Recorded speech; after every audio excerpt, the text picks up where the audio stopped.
கர்த்தருடைய வார்த்தைகளுக்கு நேராக நாம் திருப்புவோம். நமக்கு நேரம் ரொம்ப குறைவாக இருக்கிறது. ஆண்டவருக்கு ஸ்தோத்திரம். யாத்திராகமத்தின் புஸ்தகம் 16ஆம் அதிகாரம் 11-12 வசனங்களை நான் வாசிக்கிறேன். நீங்கள் கவனியுங்கள். கர்த்தர் மோசேயை நோக்கி, இஸ்ரவேல் புத்திரரின் முறுமுறுப்புகளை கேட்டிருக்கிறேன். நீ அவர்களோட பேசி, நீங்கள் சாயங்காலத்தில் இறைச்சியை புசித்து விடியற்காலத்தில் அப்பத்தால் திருப்தியாகி நான் உங்கள் தேவனாகிய கர்த்தர் என்பதை அறிந்து கொள்வீர்கள் என்று சொல் என்றார். இப்ப மறுபடியும் நம்ம எல்லாரும் 12ஆம் வசனத்தை வாசிக்கலாமா? இஸ்ரவேல் புத்திரரின் முறுமுறுப்புகளை கேட்டிருக்கிறேன். நீ அவர்களோட பேசி, நீங்கள் சாயங்காலத்தில் இறைச்சியை புசித்து விடியற்காலத்தில் அப்பத்தால் திருப்தியாகி நான் உங்கள் தேவனாகிய கர்த்தர் என்பதை அறிந்து கொள்வீர்கள் என்று சொல் என்றார். ஆண்டவருடைய நாமத்துக்கு மகிமை உண்டாகட்டும். நம்ம எல்லாருக்கும் தெரியும், ஆண்டவர் தம்முடைய ஜனங்களை எகிப்திலிருந்து விடுதலையாக்கி வாக்குத்தத்த தேசத்திற்கு போகும்படி அவர்களை வெளியே கொண்டு வந்தார். அவர்கள் கானான் தேசத்துக்கு போவதற்கு ஒரு லகுவான ஒரு பாதை இருந்தது, சுலபமான ஒரு பாதை இருந்தது. ஆனால் ஆண்டவர் அந்த பாதையிலே அவர்களை நடக்க விரும்பவில்லை. அந்த பாதை வழியாய் அவர்கள் கானானுக்கு போகிறதில் தேவனுக்கு விருப்பம் இல்லை. வசனத்தில் வாசிக்கிறோம், பெலிஸ்தரின் தேச வழியாய் போவது சமீபமாயிருந்தாலும் தேவன் அவர்களை அந்த வழியாய் நடத்தாமல் சிவந்த சமுத்திரத்தின் வனாந்தர கரையாய் அவர்களை சுற்றி போக பண்ணினார் என்று வசனத்திலே நாம வாசிக்கிறோம். இப்ப ஆண்டவர் தான் இந்த பாதையை மாற்றினார்.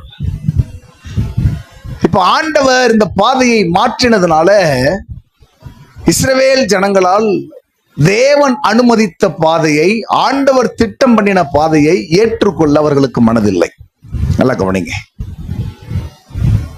ஆண்டவர் நடத்தின பாதை,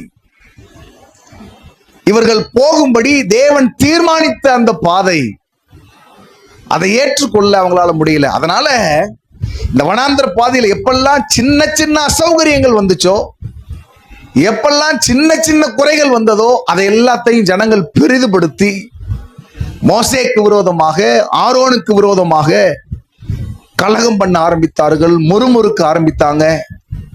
ஆண்டவருக்கு ஸ்தோத்திரம்.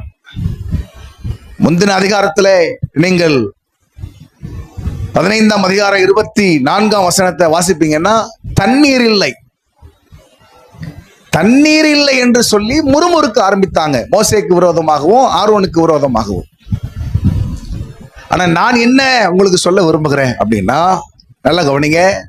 இந்த பாதையை அவர்கள் தெரிந்தெடுக்கல, இந்த பாதையில வர்றதுக்கு அவங்களுக்கு விருப்பம் இல்லை. ஆனாலும் இவர்கள் போகும்படிக்கு ஆண்டவர் ஒரு பாதையை ஏற்படுத்தி இருப்பார். ஆனால் இவர்கள் நடக்கும்படிக்கு தேவன் ஒரு வழியை திட்டம் பண்ணி இருப்பாரானா, அந்த வழியில் வருகிற அத்தனை குறைகளையும் மாற்றுவதற்கு, அந்த வழியிலே அவர்களுக்கு தேவையான எல்லாவற்றையும் சந்திப்பதற்கு அவர் ஏற்கனவே எல்லா ஆயத்தத்தையும் ஏற்படுத்தி வைத்தார். அல்லேலூயா, ஆண்டவருக்கு ஸ்தோத்திரம். நீங்களும் நானும் ஆவிக்குரிய வாழ்க்கையில் அதைத்தான் நம்ப வேண்டும். தேவன் நமக்கென்று ஒரு பாதையை வைக்கிறார், நமக்கென்று ஒரு வழியை உண்டாக்கி, நீ இந்த பாதையில தான் போகணும், இதுதான் உன்னுடைய வழி என்று அவர் தீர்மானித்திருப்பார். ஆனா ஆண்டவருக்கு ஸ்தோத்திரம், அந்த வழியில் இருக்கிற அத்தனை பிரச்சனைகளுக்குமான பரிகாரத்தை ஆண்டவர் ஏற்கனவே ஆயத்தம் பண்ணி வைத்திருக்கிறார். ஆமே, 12 நீரூற்றுகள், 70 பேரீச்சை மரங்கள், இவங்க வந்த உடனே திடீர்னு வந்துருச்சு? அதெல்லாம் இல்ல, ஏற்கனவே பல 100 வருஷங்களுக்கு முன்னாடி ஆண்டவர் ஏற்படுத்தி வைத்திருந்தார்.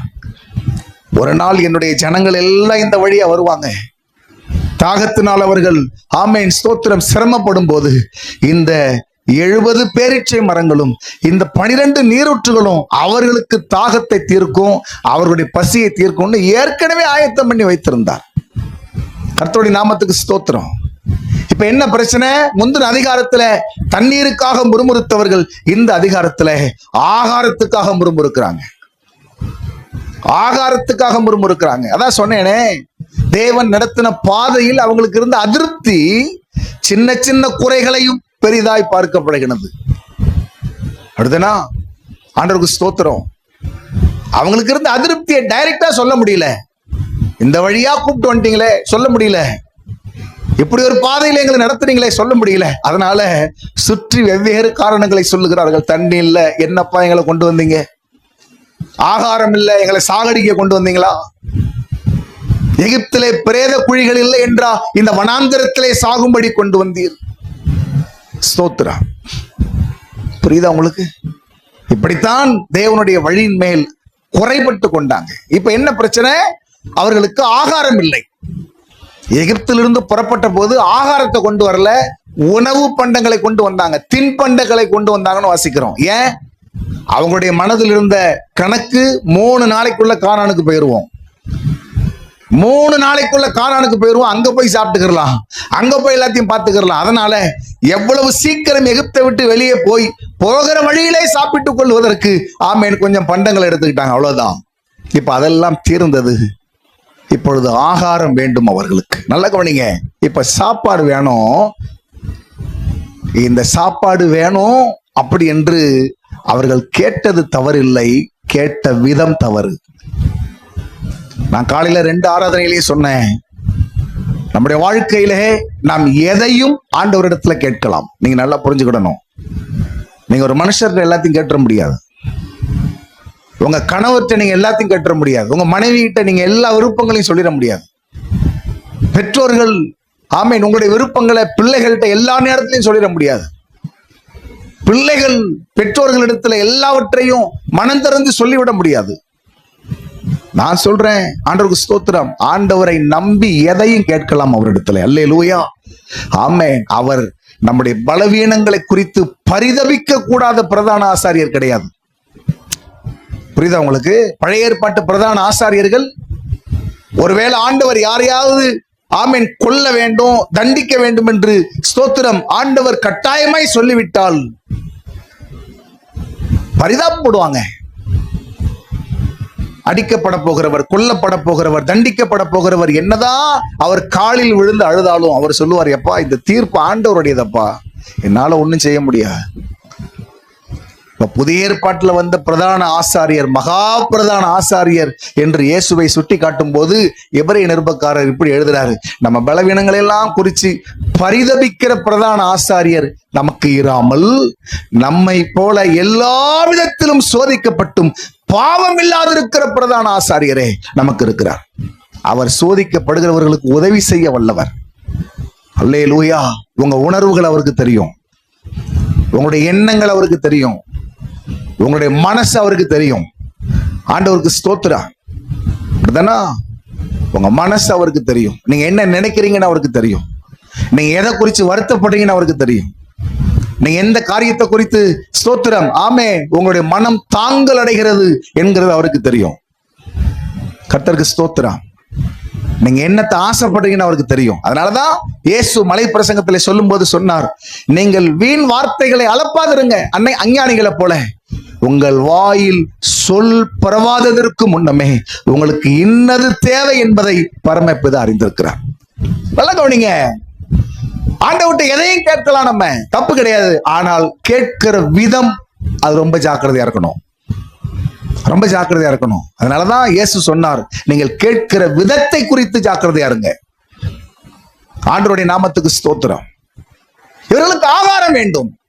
ஐயா பசிக்கிறது, எங்களுக்கு ஆகாரம் இல்லை என்று கேட்டால் ஆமேன் ஸ்தோத்திரம் அல்லேலூயா. இரக்கத்தில் ஐஸ்வர்யம் உள்ள தகப்பன் அவர்களுக்கு வேண்டிய மட்டும் கொடுத்திருப்பார். எனக்கு ரொம்ப பிடிக்கும், 7 அப்பமும் சில மீன்களும் சீஷர்கள் கையில் இருந்த போது அதை வாங்கி வசனத்துல வாசிக்கிறோம், அவர்களுக்கு வேண்டிய மட்டும் கொடுத்தார். கொஞ்சம் தான் இருக்குது, அட்ஜஸ்ட் பண்ணிக்க அப்படிலாம் விடுறவர் அல்லவர். அப்படிதானா? இவ்வளவுதான் முடியும், வேணும்னா வாங்கிக்கோ அப்படி போகிறவர் அல்ல. வேண்டிய மட்டும் கொடுத்தார், வேண்டிய மட்டும் கொடுத்தார். அல்லேலூயா. மறுபடியும் சொல்லுகிறேன், கேட்பது தவறல்ல, கேட்கிற விதம் ரொம்ப முக்கியம். இவங்க எப்படி கேட்டாங்களா? ஸ்தோத்திரம். 3ஆம் வசனத்தை பாருங்க. 3ஆம் வசனத்தை பாருங்க. என்ன, எப்படி ஸ்தோத்திரம், அவர்களுக்கு ஆகாரம் வேண்டும் என்பதை எப்படி அவங்க கேட்கிறாங்க பாருங்க. நாங்கள் இறைச்சி பாத்திரங்கள் அண்டையிலே உட்கார்ந்து அப்பத்தை திருப்தியாக சாப்பிட்ட எகிப்து தேசத்திலே கர்த்தரின் கையால் செத்து போனோமானால் தாவிலை. எகிப்துல இவங்க எப்படி இருந்தாங்களா சொல்லுங்க பார்க்கலாம். இறைச்சி பாத்திரங்கள் அண்டையில் உட்கார்ந்து எப்படி சாப்பிட்டாங்களா? திருப்தியாய் சாப்பிட்டாங்களாம். திருப்தியாய் சாப்பிட்டாங்களா? உங்க எல்லார் கையில பைபிள் இருக்கா? முதலாவது 16ஆம் அதிகாரத்தை எடுத்து வச்சிருக்கீங்களா? யாத்திராகமத்தை. ஆண்டவருக்கு ஸ்தோத்திரம். எனக்கே சந்தேகம் வருது, நான் உங்களுக்கு தான் பிரசங்கம் பண்றேனா? ஆண்டவருக்கு மகிமை. கவனிங்க நல்லா, கவனிங்க நல்லா. எகிப்துல நாங்க எப்படி இருந்தோம் சொல்லுங்க, கொஞ்சம் வாய் திறந்து சொல்லுங்க. எப்படி இருந்தோம்? திருப்தியா இருந்தோம். 1-2 அதிகாரத்துக்கு போய் பாத்தீங்கன்னா தெரியும் எப்படி இருந்தான்னு. அம்மாவா, ஆலோட்டிகளின் நிமித்தம் ஆமென் அடிக்கப்பட்டார்கள். அவன் சத்தத்தை கேட்டு நான் இறங்கினேன்னு சொல்லல, அவன் பெருமூச்சின் சத்தத்தை கேட்டு இறங்கினேன். அம்மாவா, ஆலோட்டிகளின் நிமித்தம் படுகிற வேதனையை பார்த்து நான் இறங்கினேன். அப்படிதான் ஆண்டவர் சொன்னார். அப்படிதான் ஆண்டவர் சொன்னார். கவனிங்க நல்லா. ஆண்டவருக்கு ஸ்தோத்திரம். இல்லையா? இவர்களுக்கு விரோதமாய் நிறைய தந்திரங்கள் செய்யப்பட்டது. பிறக்கிற ஆண் பிள்ளைகளை எல்லாம் பெற்றெடுத்த கைகளினாலேயே கொண்டு போய் தூக்கி போட்டாங்க நிறைய பெண்கள். அப்படிதான் இருந்துச்சு நிலவரம். ஆனா இப்போ அவன் சொல்றான், ஸ்தோத்திரம், நாங்க எகிப்துல இறைச்சி பாத்திரங்கள் அண்டையில உட்கார்ந்து நாங்கள் திருப்தியாய் சாப்பிட்டோம். அதனால கர்த்தருக்கு கீழ்ப்படிஞ்சு வந்ததுனால இந்த கஷ்டத்தை படுறோம். ஆண்டவருக்கு கீழ்ப்படிந்து வந்ததுனால ஆகாரம் இல்லாம சிரமப்படுறோம். இது எப்படி இருக்கு பத்தியா? ஆண்டவருக்கு ஸ்தோத்திரம். திரும்பவும் சொல்றேன், நீங்கள் எதையும் அவரிடத்துல கேட்கலாம். ஆனா கேட்கிற விதம் ரொம்ப முக்கியம். இப்படி சொன்னப்போ ஆண்டவர் ஸ்தோத்திரம், ஆமென், அல்லேலூயா. நல்லா கவனிங்க. கர்த்தர் சொல்லுகிறார் மோசே மூலமா, உங்க முறுமுறுப்புகளை நான் கேட்டிருக்கிறேன். உங்க முறுமுறுப்புகளை நான் கேட்டிருக்கிறேன். சரிதானா? கர்த்தருக்கு ஸ்தோத்திரம். உங்க முறுமுறுப்புகளை கேட்டிருக்கிறேன் என்று சொல்லிவிட்டு இப்போ அவர்களுக்கு தேவன் ஆகாரம் கொடுப்பதற்கு ஆண்டவர் 2 ஸ்தோத்திரம் அல்லேலூயா முறையை அவர் வைத்திருக்கிறார். நல்ல கவனிங்க. கர்த்தருக்கு ஸ்தோத்திரம். ஆண்டவர் இவர்களுடைய ஆகார பிரச்சனையை தீர்ப்பதற்கு ஆண்டவர் 2 விதத்தை வைத்திருக்கிறார். 2 வழியை கர்த்தர் வைத்திருக்கிறார்.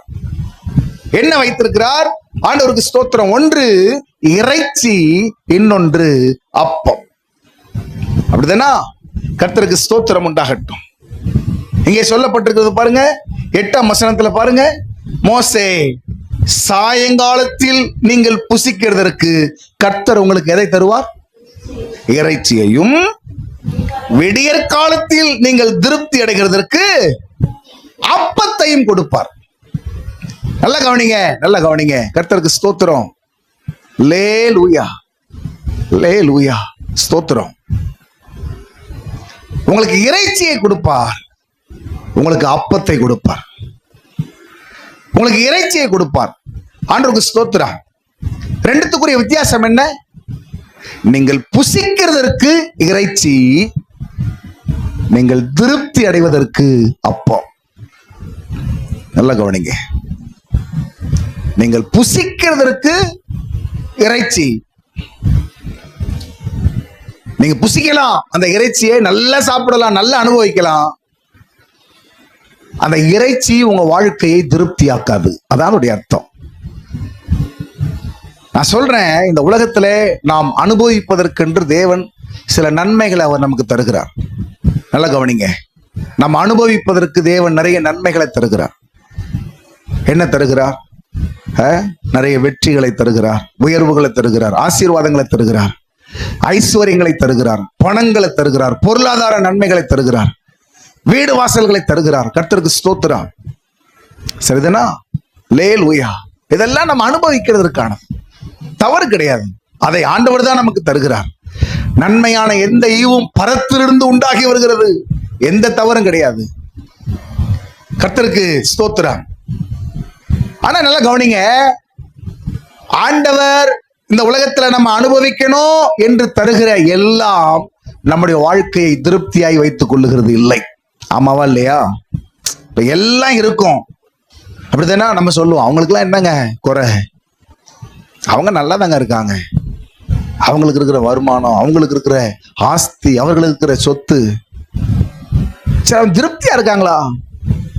நிறைவா இருக்காங்களா? பூரணமா இருக்காங்களா? ஒரு குறை இல்லாம இருக்காங்களா? என்ன இல்ல. ஸ்தோத்திரம். அதுதான் சொன்னேன், இந்த உலகத்தில் நாம் அனுபவிக்கிற எதுவும் நம்மை திருப்தியாய் வைத்துக் கொள்ளாது. அப்படிதானா? பணம் ஒரு மனிதனை திருப்தியா வைக்காது, திருப்தியா வைத்துக் கொள்ளாது. அப்படியா? ஸ்தோத்திரம். சினிமா இந்த உலகத்துல நம்ம திருப்தியா வைத்துக் கொள்ளாது. சில மகாத்துமாக்கள் என்று சொல்லப்படுகிற சில மனிதர்கள், அவங்க நம்ம வாழ்க்கையை திருப்தியாய் பார்த்து கொள்ள முடியாது. அப்படிதானா? நண்பர்கள், உறவுகள் யாரும் நம்மளை திருப்தியாய் பார்த்து கொள்ள முடியாது. அப்ப என்ன இங்க ஆண்டவர் சொல்லுகிறார்? ஆண்டவருக்கு ஸ்தோத்திரம். நான் அப்பத்தையும் தருவேன், இறைச்சியையும் தருவேன். வித்தியாசம் என்ன? ஸ்தோத்திரம். இறைச்சி நீ அனுபவிக்க உனக்கு பயன்படும். நீ சாப்பிட்டுக்கலாம், நீ சாப்பிட்டுக்கலாம், நீ அனுபவிச்சுக்கலாம். ஆனா ஸ்தோத்திரம், அல்லேலூயா, ஆமென். ஆனால் அப்பம் அதுதான் உன் வாழ்க்கையை திருப்தி ஆக்கும். அல்லேலூயா, கர்த்தருக்கு ஸ்தோத்திரம். நான் சொல்றேன், பழைய ஏற்பாட்டு காலத்திலே ஜனங்களுடைய பசியை தீர்ப்பதற்கென்று வானத்திலிருந்து வந்தது, ஆமென், இந்த மன்னா என்கிற அப்பம். புதிய ஏற்பாட்டு காலத்திலே ஆண்டவராகிய இயேசு கிறிஸ்து சொல்லுகிறார், நானே ஜீவ அப்பம். அல்லேலூயா, நானே ஜீவ அப்பம், நானே ஜீவ அப்பம். ஆண்டவருக்கு ஸ்தோத்திரம்.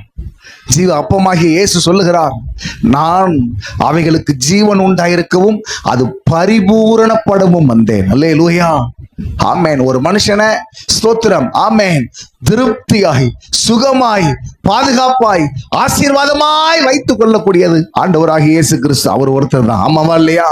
ஆண்டவருக்கு ஸ்தோத்திரம். அவருடைய செட்டைகளின் கீழே நமக்கு அடைக்கலம் உண்டு. அவருடைய வார்த்தையினால் நாம் பிழைக்க முடியும். அவருடைய வல்லமையினால் நாம் ஆசீர்வதிக்கப்பட முடியும். கவனிங்கள் நல்லா, கர்த்தருடைய நாமத்துக்கு மகிமை உண்டாகட்டும். இப்ப என்னுடைய கேள்வி, எதின் மேல் நம்முடைய கவனத்தை வைக்கிறோம்? ஆண்டவர் ரெண்டை நமக்கு முன்பாக வைக்கிறார். நீ இந்த உலகத்துல அனுபவிப்பதற்குரிய நன்மைகள், உன் வாழ்க்கையில நீ திருப்தியா இருப்பதற்கான வழிமுறைகள். எதை உன் வாழ்க்கையில நீ தெரிந்து கொள்ள போகிற? ஆண்டவர் பாருங்க, நீங்க முழு வேத சம்பவத்திலையும் படிச்சு பார்த்தீங்கன்னா ரெண்டு ரெண்டா கர்த்தர் வைப்பார். அதில் ஒன்று நித்தியத்துக்குரியதா இருக்கும், நிரந்தரத்துக்குரியதா இருக்கும், ஆமென், ஸ்தோத்திரம், ஆசீர்வாதத்துக்குரியதா இருக்கும், திருப்திக்குரியதா இருக்கும்.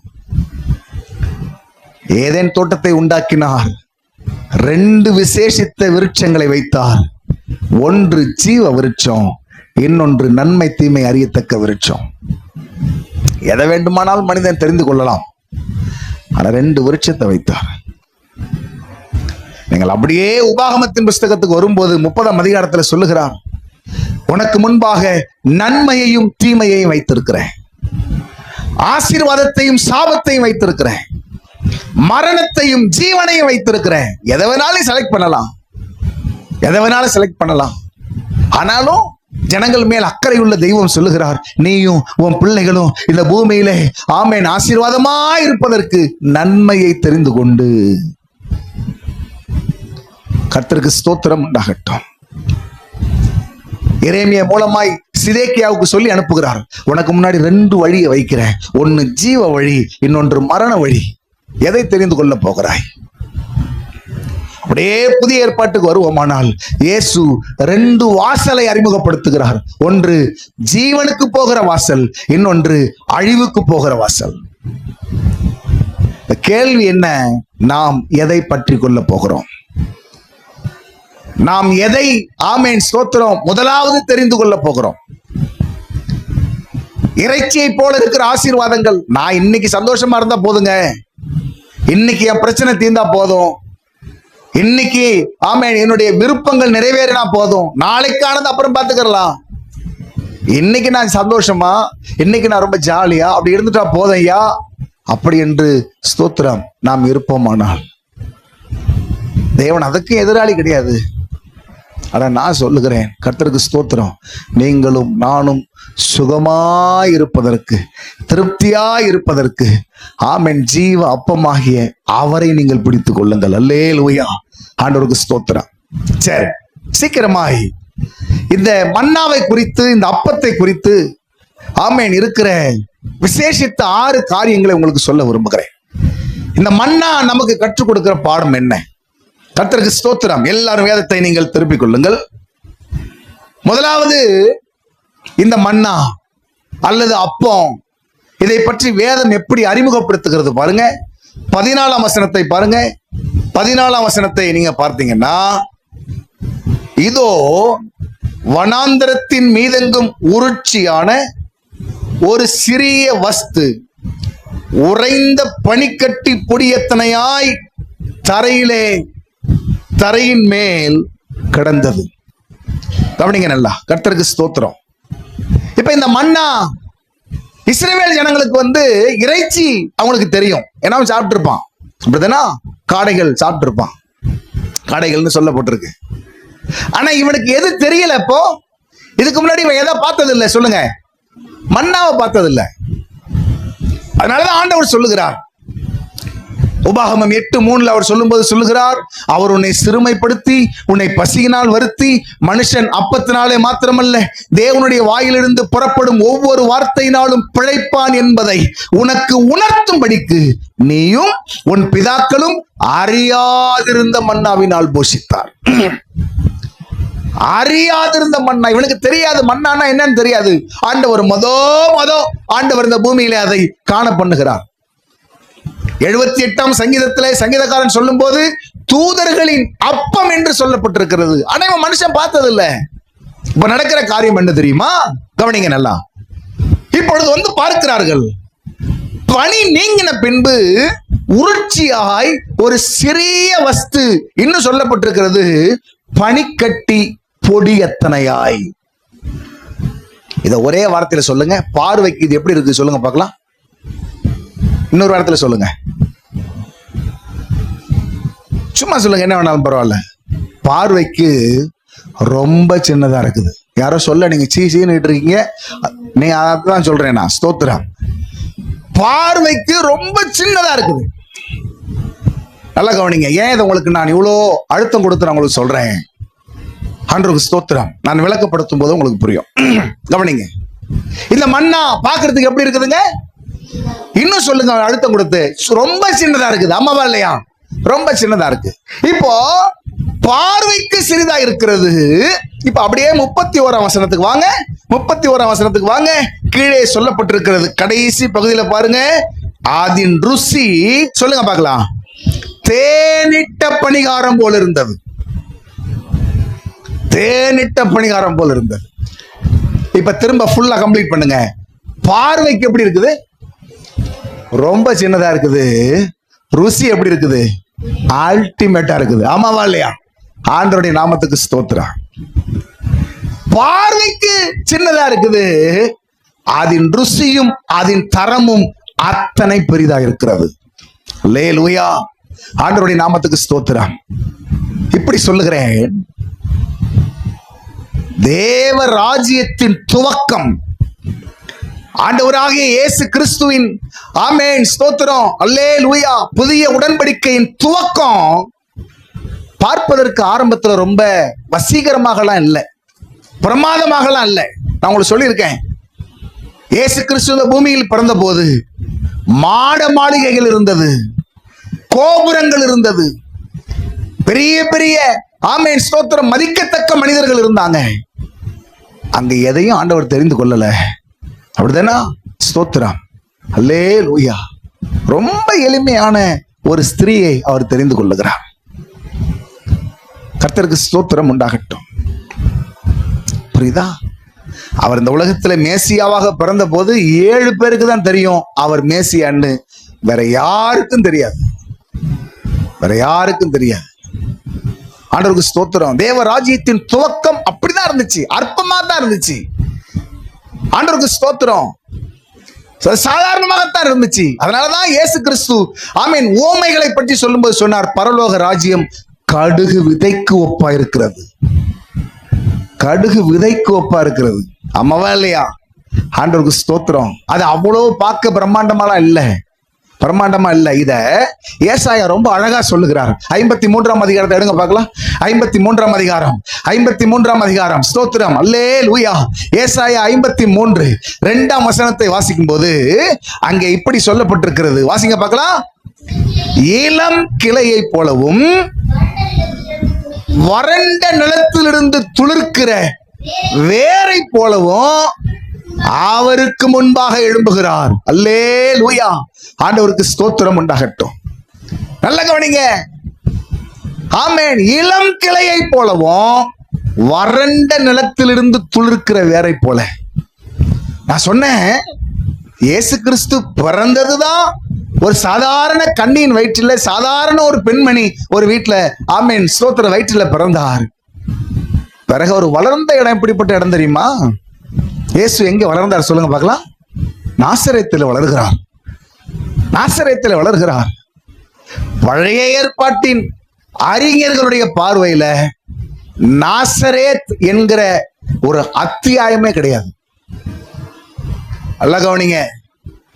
நாசரேத் அப்படிங்கிற ஒரு ஸ்தோத்திரம் ஒரு ஒரு ஒரு காரியத்தை, எந்த காரியத்துக்கும் நாசரேத்தோட சம்பந்தப்படுத்தியோ நாசரேத்து சம்பந்தப்பட்ட விஷயமா நீங்க பழைய ஏற்பாட்டுல பார்க்க முடியாது. பழைய ஏற்பாட்டு அறிஞர்கள் அதை ரொம்ப பொருட்டா எடுக்க மாட்டாங்க. ஏன்னா அந்த நாசரேத்துல ஸ்தோத்திரம் இருந்த ஜனங்கள் அவ்வளோ நாகரிகத்திலும் கல்வியிலும் மேம்பட்டவர்கள் கிடையாது. அதை மேம்படுத்திக்கிட்டு தான் சாதாரண ஆட்கள். நல்லா கவனிங்க. இயேசு தாம் வளருவதற்கு 30 வருஷம் வரைக்கும் இருப்பதற்கு அந்த இடத்தை தெரிந்து கொண்டார். கவனிங்க நல்லா. தம்முடைய பிதாவுடைய சித்தத்தை நிறைவேற்றுவதற்கு இயேசு இந்த பூமியில வந்து அவர் குடியிருப்பதற்கு தெரிந்து கொண்ட இடம். அவர் ஆக்சுவலி ஸ்தோத்திரம் பெத்லகேமில் தான் பிறந்தார். எருசலேமில் தான் இருந்திருக்கணும். புரியுது? அறிஞர்கள் மத்தியில் இருந்திருக்கணும். வேத பிரமாணிகள் மத்தியில் இருந்திருக்கணும். ஆண்டவருக்கு ஸ்தோத்திரம். ஆனா இப்படிப்பட்ட ஒரு அதுதான் இங்க எழுதுகிறார் ஏசாயா. வறண்ட நிலத்திலிருந்து துளிர்க்கிற வேரை போல் அவருக்கு முன்பாக எழும்புகிறார். அவனுக்கு முன்பாக எழுதப்பட்டிருக்கும். ஸ்தோத்திரம். ஆமேன். அதுல ஆமேன் மொழிபெயர்ப்புல ஏற்பட்ட பிரச்சனை அது. அவருக்கு முன்பாக. கர்த்தருக்கு ஸ்தோத்திரம். அல்லேலூயா. அப்படிதான் இருந்துச்சு. இப்ப நான் என்ன சொல்றேன், விஷயத்துக்கு வந்துடுறேன்.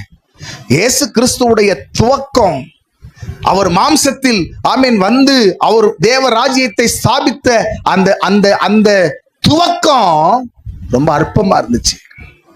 யாரும் கண்டு கொள்ளப்படாததா இருந்துச்சு. ஆண்டவருக்கு ஸ்தோத்திரம். பார்வைக்கு எப்படிதான் இருந்துச்சு? சின்னதா தான் இருந்துச்சு. ஆனால் அல்லேலூயா, அந்த இயேசு கிறிஸ்துவின் சுவிசேஷம் தேசங்களை அசைத்தது. அல்லேலூயா. தேசங்களை அசைத்தது. வேத சரித்திரத்தை வாசிக்கிறோம். அம்மாவா? அல்லேலூயா. ஆமென். மந்திரவாதிகள் ரட்சிக்கப்பட்டாங்க. அந்த இயேசுவின் நாமம் ஆமென் பிசாசுகளை துரத்தினது. ஆமென் ஸ்தோத்திரம். அந்த இயேசுவின் நாமம் ஜாதிகளை கொள்ளை கொள்ளையாய் ரட்சித்தது. நான் சொல்றேன், வேத சரித்திரத்தில் மட்டும் இல்ல, உலக சரித்திரத்திலையும் இரும்பு திரை நாடுகள் என்று சொல்லப்பட்ட நாடுகளை சுவிசேஷம் உடைத்தெறிந்தது. அல்லேலூயா. ஆமென் ஸ்தோத்திரம். தங்கள் மார்க்கத்தாலும் தங்களுடைய மத உணர்வுகளாலும் கட்டி எழுப்பி வைத்திருந்த தேசங்களிலே கர்த்தருடைய சுவிசேஷம், இயேசுவின் சுவிசேஷம் அவைகளை அசைத்தது. ஆமென். ஆண்டவருக்கு ஸ்தோத்திரம் உண்டாகட்டும். நரமாமிச பட்சினிகளாய் வாழ்ந்த தேசங்கள் இன்றைக்கு ஆண்டவரை அறிந்த தேசங்களாய் இருக்கிறது. காட்டு மிராண்டிகளாய் வாழ்ந்த தேசங்கள் இன்றைக்கு ஆண்டவரை அறிந்த ஆமென் ஸ்தோத்திரம் ரட்சிக்கப்பட்ட ஜனங்களாய் நிரம்பி இருக்கிறது. ஆண்டவருக்கு ஸ்தோத்திரம். மறுபடியும் சொல்றேன், தோற்றம் என்னவோ ரொம்ப சிறியதுதான், ஆனா அதனுடைய சாரம் அத்தனை வலிமையானது. அல்லேலூயா. அதனுடைய சாரம் அத்தனை மேலானது. அல்லேலூயா. அந்த நாமத்துக்கு முன்பாக நாவுகள் அறிக்கையிடும், முழங்கால்கள் முடங்கும். ஆமென். பூமியின் அல்லேலூயா வானோர் பூதளத்தோர் பூமியின் கீழானோர் எல்லாருடைய முழங்கால்களும் முடங்கும். அப்போஸ்தலர்கள் பிரசங்கம் பண்றாங்க, மேலே வானத்திலும் கீழே பூமியிலும் இயேசுவின் நாமமே இல்லாமல் வேறொரு நாமம் கட்டளையிடப்படவில்லை. அல்லேலூயா. ஆசீர்வதிக்கிற நாமம், ஆசீர்வதிக்கிற நாமம். ஆமென், ஸ்தோத்திரம். அதன் சாரம் அத்தனை பெரியது, அதன் ருசி அத்தனை பெரியது, அதிலிருந்து வருகிற வல்லமை அத்தனை பெரியது, அதிலிருந்து வருகிற மகிமை அத்தனை பெரியது. கர்த்தருக்கு ஸ்தோத்திரம் உண்டாகட்டும். சரிதானா? ஆண்டவருடைய நாமத்துக்கு மகிமை. மறுபடியும் சொல்லுகிறேன், தேவ ராஜ்யத்துடைய துவக்கம் அற்பமாகத்தான் இருந்துச்சு, யாராலும் மதிக்கப்படாத நிலைமையில் தான் இருந்தது. ஆனால் அந்த இயேசு, அவருடைய ராஜ்யம் என்றென்றைக்கும் நிலைத்து நிற்கிறது. இன்றைக்கும் ஜனங்கள் எழும்புறாங்க, ரட்சிக்கப்படுகிறார்கள். இன்றைக்கு சபைகள் கட்டப்படுகிறது. இன்றைக்கு உலகங்கள் எழுப்புதலை சந்தித்துக் கொண்டிருக்கிறது. ஆமென். அந்த இயேசுவினால் ஏற்பட்ட வல்லமை. ஏன் இறைச்சியை காட்டிலும் அப்பத்தை விரும்புங்கள் என்று சொல்லுகிறோம்?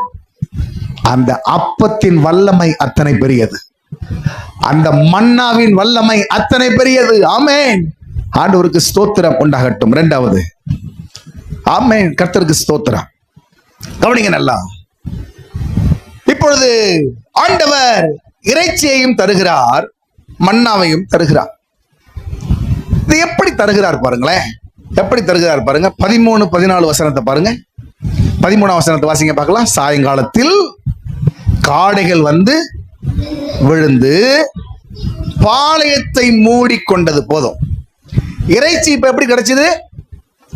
சாயங்காலத்தில் காடைகள் வந்து விழுந்தது. சொல்லுங்க பார்க்கலாம் ஒரு முறை. எஸ், வந்து விழுந்தது. ஆமாவா? இவங்க தேடி போகல, வந்து விழுந்து பாளையத்தை மூடிக்கொண்டது. இன்னொரு வார்த்தையில சொல்லட்டுமா, புரிஞ்சுக்கிற மாதிரி? இவர்கள் இருந்த இடம் மட்டும் அந்த இறைச்சி இவர்களை தேடி வந்தது. ஆமாவா இல்லையா? இவங்க இருந்த இடம் மட்டும் அந்த இறைச்சி, அந்த காடைகள் தேடி வந்தது. ஆனா மன்னா அப்படி கிடையாது. கவனிங்க நல்லா. ஆண்டவருக்கு ஸ்தோத்திரம். விடியற் காலத்தில் பாளையத்தை சுற்றி பனி பெய்திருந்தது. பெய்திருந்த பனி நீங்கின பின் இதோ வனாந்தரத்தின் மீதெங்கும் உருட்சியான ஒரு சிறிய வஸ்து, அப்படிதானா, ஸ்தோத்திரம், இருந்ததாம். நான் சொன்னேன், இறைச்சி அவர்கள் இருந்த இடம் வரைக்கும் தேடி வந்தது. ஆனா மன்னா எங்க இருந்துச்சு? மன்னா இவங்களை தேடி வரல. மன்னா வேண்டுமானால் இவங்க தான் பாளையத்தை விட்டு புறப்பட்டு எங்க போனோம்? வனாந்தரத்துக்கு போனோம். புரியுதா? எதை நான் உங்களுக்கு சொல்ல விரும்புகிறேன்? ஆண்டவருடைய நாமத்துக்கு மகிமை உண்டாகட்டும். ஆண்டவருக்கு ஸ்தோத்திரம் உண்டாகட்டும். ஆண்டவர் சில காரியங்களை பாருங்க, ரொம்ப ஈஸியா நம்ம கையில தந்துருவார். யோசித்து பாருங்களேன். சில விஷயங்களை நீங்க ஜெபம் பண்ணிருக்கவே மாட்டீங்க, சில காரியங்களை நீங்க கேட்டிருக்கவே மாட்டீங்க, நீங்க நினைச்சு கூட பார்த்திருக்க மாட்டீங்க. ஆண்டவர் உங்களுக்கு அதை தந்திருப்பார், நீங்க அனுபவிப்பதற்கு. பெருசா ரொம்ப யோசிச்சிருக்க மாட்டீங்க, தேவன் அதை உங்க கையில தந்திருப்பார். ஆனால் சில காரியங்கள் வருஷங்களா ஜெபம் பண்ணிட்டு இருக்கிறோம், வருஷ கணக்கா கேட்டுக்கிட்டு இருக்கிறோம். ஆண்டவர் சொல்றார், இன்னும் கொஞ்சம் காத்துரு, இன்னும் என்னுடைய வேலை வரல, நிச்சயமாகவே முடிவு உண்டு, உன் நம்பிக்கை வீண் போகாது, நிச்சயம் ஒரு நாள் நடக்கும், எப்படியே சொல்லி கொண்டிருக்கிறார். கவனிங்க நல்லா. உங்களுக்கு நீங்க புரிஞ்சுக்கிற மாதிரி சொல்லட்டுமா? இறைச்சி எந்த பிரயாசமும் எடுக்காம, எந்த ரிஸ்க்கும் எடுக்காம அவங்களுக்கு கிடைச்சது. ஆனா மன்னா வேண்டுமானால் அவர்கள் கிரயம் செலுத்திதான் ஆக வேண்டும். அதை பெறுவதற்கு ஒரு கிரயம் வேணும். அதை பெறுவதற்கு ஸ்தோத்திரம், அல்லேலூயா, ஆமே, நாம் செலுத்த வேண்டிய கிரயம் இருக்கிறது. ரொம்ப புரிஞ்ச மாதிரி சொல்றேன். ஆபிரகாமுக்கு 2 பிள்ளைகள், வாக்குத்தத்தத்தின் குமாரன் ஒருத்தன் தான். ஆனா மாம்சத்துல பெற்றெடுத்த இஸ்மவேல் ஒருத்தன் இருக்கான். புரிஞ்சுக்கிற மாதிரி சொல்லவா? இஸ்மவேல் வேணும்னா ரொம்ப வருஷம்லாம் காத்திருக்க வேண்டாம், 1 வருஷம் காத்திருந்தா போதும். ஆனால் ஈசாக்கு வேண்டுமானால் 25 வருடம் காத்திருக்க வேண்டும். இதோட அர்த்தம் என்ன? இது அவன் செலுத்தின கிரயம். வந்த அத்தனை சோதனைகளிலேயும் தன்னுடைய கவனத்தை சிதற விடாம இருந்து தாம் வாக்குத்தத்தம் பண்ணப்பட்டதை ஆமேன் பொறுமையோடு காத்திருந்து பெற்றுக்கொண்டான் என்று வசனத்துல வாசிக்கிறோம். கர்த்தருடைய நாமத்துக்கு ஸ்தோத்திரம். அல்லேலூயா. நான் உங்களுக்கு சொல்றேன், உங்க வாழ்க்கையில் சில முக்கிய ஆமேன் ஆசீர்வாதங்களை ஆண்டவர் வைத்திருக்கிற மிகப்பெரிய திட்டங்கள், மிகப்பெரிய ஆமேன் ஸ்தோத்திரம் காரியங்களை கர்த்தர் உங்களுக்கு வைத்திருப்பாரானால் மற்ற காரியங்கள் கிடைத்தது போல இதுவும் ஈஸியா கிடைச்சிரும்ட்டு நீங்க அசதியா இருந்துடாதீங்க. அதெல்லாம் தானாதானங்க வந்துச்சு. அந்த வண்டி தானாதான் வந்துச்சு, அந்த இடம் தானாதான் வந்துச்சு, அந்த வீடு தானாதான் வந்துச்சு. ஸ்தோத்திரம். நாங்க ரொம்ப ரிஸ்க் எடுக்கலையே. அதெல்லாம் நீங்க ரிஸ்க் எடுத்துக்க வேண்டிய அவசியம் இல்லை. ஆனால் நீங்கள் எதிர்பார்த்து கொண்டிருக்கிற விசேஷித்த நன்மைகள், மகிமைக்குரிய ஆசீர்வாதங்கள், அல்லேலூயா, சந்ததிக்கும் சந்தானத்துக்குரிய ஆசீர்வாதங்கள் உங்க வாழ்க்கையில நீங்கள் எதிர்பார்த்துக்கிட்டு இருக்கீங்களே, மற்றதெல்லாம் கிடைத்தது போல சாதாரணமா வந்துடும், நம்ம எதுவும் செய்ய வேண்டாம் அப்படிங்கிற நிலைமையில நீங்கள் இருந்துடாதீங்க. நீங்கள் ஆமேன் ஸ்தோத்திரம் அல்லேலூயா, உங்க வாழ்க்கையில உங்க குடும்பத்துல இந்த காரியம் நடப்பதற்கு நீங்கள் இந்த கிரயத்தை செய்துதான் ஆக வேண்டுமானால் அதை செய்துதான் ஆகணும். நல்லா புரிஞ்சுக்கிடுங்க, அதை செய்துதான் ஆகணும். புரியுதா உங்களுக்கு? எல்லாம் ஈஸியா வந்துடும். எங்க அப்பா அம்மா எனக்காக ஜெபம் பண்றாங்க, எங்க அப்பா அம்மா மூலமா அவங்க பண்ற ஜெபத்தை கேட்டு கர்த்தர் தந்துருவார். உங்களுக்கு ஒண்ணு தெரியுமா? ஆபிரகாம் வெட்டின துறவுகளை கர்த்தர் ஈசாக்கு அனுபவிக்க விடல. ரைட்? அனுபவிக்க விடல. இவன் பாட்டுக்கு போய் நம்ம அப்பா தோண்டின துறவு தானே தோன்றான். வந்துட்டாங்க கேரார் ஒரு மேய்ப்பர்கள், இடத்த காலி பண்ணு. அம்மாவா இல்லையா? போகும்போதே சலிச்சுக்கிட்டு ஒரு பேர் வச்சுட்டு போறான். இது ஏசே கிடையாது இல்ல? சரி, கொஞ்சம் தள்ளி போவோம். இந்த துறவு தானே பிரச்சனை, அப்பா தோண்டின இன்னொரு துறவு இருக்கு, அங்க போவோம். அங்கே வந்துட்டாங்க. ஏய், இது எங்க ஊர், இது எங்க இல்ல, காலி பண்ணு நீ. நான் ஆச்சரியமா பாக்குறேன். ஆபிரகாம் தோண்டின துறவு தான், ஈசாக்குடைய அப்பா தோண்டின துறவு தான். கர்த்தர் அதையே அனுபவிக்க விடல. பிறகு ஊருக்கு எல்லையில போய் போங்கடா நீங்களும் உங்க துறவுன்னு போய் ஸ்தோத்திரம், அங்க ஒரு துறவு தோன்றான். அது ரெகபோத் என்கிற துறவு. அல்லேலூயா, ஆண்டவருக்கு ஸ்தோத்திரம். அதுல யாரும் வாக்குவாதம் பண்ண முடியல. ஏன்னா அது அவனா தோண்டின துறவு. ரட்சிக்கப்பட்ட பிள்ளைகள் இருக்கீங்க, உங்களுக்கு சொல்றேன், உங்க அப்பா அம்மாவுடைய ஜெபத்துல சில நன்மைகள் உங்களுக்கு கிடைக்கும். ஆனா உங்கள் வாழ்க்கையில் தேவன் வைத்திருக்கிற விசேஷித்த திட்டம் நிறைவேற வேண்டுமானால் நீங்க முழங்கால் போட்டாதான், நீங்க உபவாசிச்சாதான், நீங்க அழுதாதான் நடக்கும். கவனிங்க, உங்களுக்காக ஊழியக்காரர்கள் ஜெபிக்க நாங்க இருக்கிறோம். வருஷத்துக்கு 3 உபவாச ஜெபத்தை போட்டு குடும்பங்கள் ஆசீர்வதிக்கப்பட ஜெபம் பண்றோம். அது எங்கள் கடமை, நாங்கள் செய்வோம். அதே நேரத்துல உங்க வாழ்க்கைக்கானது, உங்கள் வாழ்க்கையில் தேவன் வைத்திருக்கிற விசேஷித்த திட்டங்களுக்கு நீங்கள் தான் விலை கொடுக்க வேண்டும், நீங்கள் தான் பிரயாசப்பட வேண்டும். மற்றதெல்லாம் ஈஸியா வந்தது போல இதுவும் ஈஸியா வந்து நினைச்சிடாதீங்க. அப்படிதானா? திரும்பவும் சொல்லுகிறேன், ஜெபம் என்கிற கிரயத்தை செலுத்துங்கள் அவர் பாதத்துல. உபவாசம் என்கிற கிரயத்தை செலுத்துங்கள். அர்ப்பணம் என்கிற கிரயத்தை செலுத்துங்கள். பிரதிஷ்டை என்கிற கிரயத்தை செலுத்துங்க. ஆண்டவருக்கு ஸ்தோத்திரம். அல்லேலூயா. அவருக்கென்று ஆமேன் தன்னை நேர்ந்து கொண்டு வாழ்கிற அந்த அனுபவத்தை உங்கள் வாழ்க்கையில் கிரயமாய் செலுத்துங்கள். அப்பதான் அது நடக்கும். ஆண்டவருக்கு ஸ்தோத்திரம். பழைய பரிசுத்தவான்களை கேட்டா சொல்லுவாங்க, சில கூட்டங்களுக்கெல்லாம் போய், நீர் என்னை அபிஷேகிக்காம இந்த இடத்தை விட்டு நான் போக மாட்டேன் ஆண்டவரே, பரிசுத்த ஆவியின் அபிஷேகத்தை பெறாம இந்த கிரவுண்டை விட்டு நான் போக மாட்டேன் என்று ஸ்தோத்திரம் மணிக்கணக்காய் நாள் கணக்காய் அந்த கூட்ட மைதானங்களை விட்டு எல்லாம் போகாம ஆட்கள் இருந்து அழுததின் விளைவு தேவன் அவர்களை அபிஷேகித்தார். சில சாட்சிகள்லாம் கேட்டிருக்கிறோம் நம்ம. புரியுதா உங்களுக்கு? சில காரியங்களை ஆண்டவர் எந்த கஷ்டப்படாம நமக்கு ஆண்டவர் தருவார். அவருடைய வாழ்க்கையில் இருக்கிற விசேஷித்த நன்மைகள், விசேஷித்த ஆசீர்வாதம், விசேஷித்த தேவனுடைய திட்டம், அல்லேலூயா, அதற்கு நாம் கிரயம் செலுத்திதான் ஆக வேண்டும். கிரயம் செலுத்திதான் ஆக வேண்டும். ஏன் ஆபிரகாம் பார்த்து என்னோட சிநேகிதர் அப்படின்னு சொன்னார் ஆண்டவர்? ஏன்னா அவனுக்கு இருந்த ஆதாரம் என்ன தெரியுமா? அவன் தேசம், அவருடைய இனம், அவனுடைய குடும்பம். கர்த்தர் சொன்னார், மோனத்தையும் விடு, மூணுத்தையும் விட்டான். முன்பின் அறியாத தேசத்திலே போய் வாழ்ந்தான். நீங்க செலுத்தத்தக்க கிரயம் என்ன? ஆண்டவர்கிட்ட கேளுங்க. ஆண்டவரே, இந்த நன்மைகள் என் வாழ்க்கையில தடைப்பட்டு கொண்டே இருக்கிறது, இதற்கு நான் செலுத்தத்தக்க கிரயம் என்ன? நீங்க நிறைய ஊழியக்காரன் எழுப்பிட்டான். நீ எதுவும் செய்ய வேண்டாம், நீ உபவாசிக்க வேண்டாம், நீ ஜெபம் பண்ண வேண்டாம், எல்லாத்தையும் இயேசு சிலுவையில செஞ்சு முடிச்சிட்டாரு.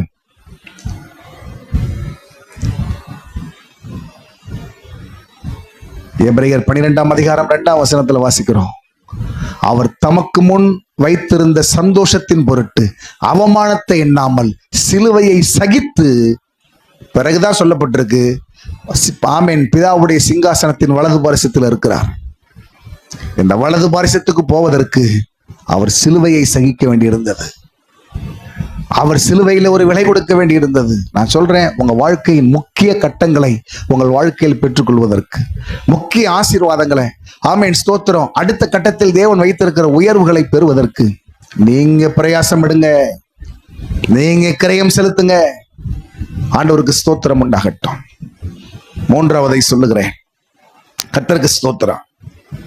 இப்பொழுது மோசே சொன்னார், இறைச்சி உங்களை தேடி வரும், அப்பத்தை நீங்கள் தான் போய் எடுத்துக்கொள்ள வேண்டும் என்று சொன்னப்போ எல்லாரும் போறாங்க. எல்லாரும் போய் ஸ்தோத்திரம், ஆமென். இது ஏற்கனவே அந்த அதோட ருசி எப்படி இருக்குதா சொல்லுங்க பார்க்கலாம். Very good. தேனிட்ட பணியாரம் போல இருக்கிறது. அப்ப கொஞ்சம் யோசித்து பாருங்க, எப்படி வாரி கட்டியிருப்பான் இல்ல? அடி கூட நிறைய வீட்டுல இருக்கிறது 5 பேரை தான் இருப்பான், 20 பேருக்கு சேர்த்திருப்பான். ஆமாவா இல்லையா? 20 பேருக்கு சேர்த்திருப்பான். ஏன்னா ருசி அப்படி இருக்கு. ருசி அப்படி இருக்கு. ஆண்டவருக்கு ஸ்தோத்திரம். ஆனா வீட்டுக்கு வந்து பார்த்தா அவன் நம்பிக்கையெல்லாம் புஷ்னு போச்சு. நல்லா கவனிங்க. நான் நிறைய சேர்த்த ஒரு கூட்டம், நான் 2 கூட்டத்தை பாக்குறாங்க, எழுதப்பட்டிருக்கு. ஒரு கூட்டம் நிறைய என்ன பண்றான், எடுத்துக்கிட்டு இருக்கான். இன்னொரு கூட்டம் ஸ்தோத்திரம், இதுக்கு மேல முடியாதுங்க, இவ்வளவுதான், ஆனா என்னால முடியல அப்படின்னு ஒரு கூட்டம் என்ன பண்ணிருக்கு, கிடைச்சதை கொண்டு வந்திருக்கு வீட்டுக்கு. இப்ப வீட்டுக்கு வருது 2 கூட்டமும். ஒரு கூட்டம் சுமக்க முடியாத பொதியை சுமந்துக்கிட்டு வருது, இன்னொரு கூட்டம் போதும் வேற என்ன பண்ண முடியல, இப்படி கொஞ்சம் கொண்டு வரான். வீட்டுக்கு கொண்டு வந்த அளந்தா 18ஆம் வசனத்தை பாருங்க. 18ஆம் வசனத்தை பாருங்க. ஆண்டவருக்கு ஸ்தோத்திரம். பின்பு அதை ஓமரால் அளந்தார்கள். மிகுதியாய் சேர்த்தவன் 4 நாளைக்கு வச்சு சாப்பிடலான்னு கொண்டு வந்தான் பாருங்க. அவனுக்கு மீதியானது இல்லை. நான் அவனை பார்க்கல பெருசா, கொஞ்சமாய் கொண்டு வந்தான் பாருங்க. அவனுக்கு சொல்லுங்க, குறைவானதும் இல்லை. அல்லேலூயா. அர்த்தம் என்ன தெரியுமா? இந்த மன்னாவுடைய விசேஷம் என்ன தெரியுமா சார்? ஒருத்தன் நிறைய செய்யறான், ஒருத்தன் குறைய செய்யறான். அது இருந்தாலும் ஆண்டவருக்கு ஸ்தோத்திரம், இந்த மன்னாவாகிய கிறிஸ்து, மன்னாவாகிய ஆண்டவர், அல்லேலூயா, அவரிடத்துல எந்த பட்சபாதமும் இல்லை. ஆமென். ஆண்டவருக்கு ஸ்தோத்திரம். படித்தவன் படியாதவன், உள்ளவன் இல்லாதவன், அப்படித்தானா, அறிவாளி, ஒன்றுமே, இது எதுவும் கிடையாது அவர்கிட்ட, எதுவும் கிடையாது. அவரிடத்துல யாதொரு பட்சபாதமும் இல்லை. அவரிடத்துல யாதொரு பட்சபாதமும் இல்லை. நீங்க நல்லா கவனிங்க. ஆண்டவருக்கு ஸ்தோத்திரம் உண்டாகட்டும். அல்லேலூயா. எல்லாரும் போல நான் இல்லை, எல்லாரும் போல நான் ஊழியம் செய்யற ஆள் கிடையாது, எல்லாரும் போல நான் அதிகமா காணிக்க கொடுக்குற ஆள் இல்லை, எல்லாரும் போல நான் ரொம்ப பிரயாசப்படுற ஆள் இல்லை, எல்லாரும் போல ஸ்தோத்திரம் நான் ஒரு நல்ல வசதியுள்ள குடும்பத்துல இருந்தெல்லாம் வரல, நான் ஒரு சாதாரண பின்னணியத்துல வந்திருக்கிறேன் சார். உங்களுக்கு சொல்றேன், அல்லேலூயா, ஸ்தோத்திரம். அவருடைய பார்வையில ஸ்தோத்திரம் யாரும் பெரியவன் தாழ்ந்தவன் என்றெல்லாம் ஒண்ணும் கிடையாது. அல்லேலூயா.